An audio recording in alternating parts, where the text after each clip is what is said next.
ایک دن کی بات ہے، ایک جنگل میں ایک خوبصورت بادشاہی پرندہ تھا۔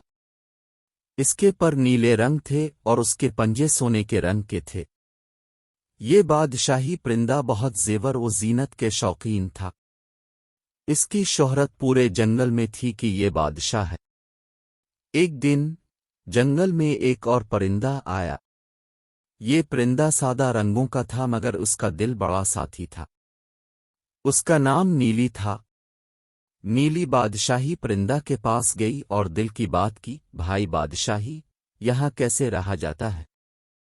بادشاہی پرندہ نے جواب دیا، یہاں سب کچھ طے ہے مگر زیور و زینت کے بغیر کوئی اہمیت نہیں ہے۔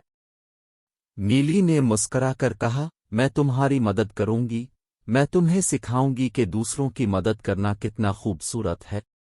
بادشاہی پرندہ نے مسکرا کر تسلیم کیا۔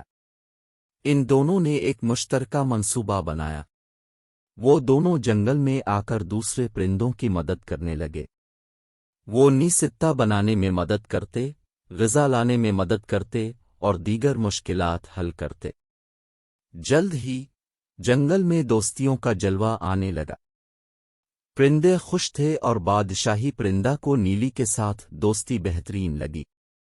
نیلی نے ایک خوبصورت تاج بنایا اور بادشاہی پرندہ کو بادشاہ مانی دینے کا فیصلہ کیا۔ اب بادشاہی پرندہ نے اپنے زیور و زینت کی پرواہ کرنا چھوڑ دیا اور جنگل کے ہر کونے میں مدد کرنے لگا، اور جنگل میں خوشیاں بڑھ گئیں۔ اس کے بعد سے جنگل والے ہمیشہ یاد رکھیں کہ دوستی اور مدد دینا کتنا بڑی نیکی ہے۔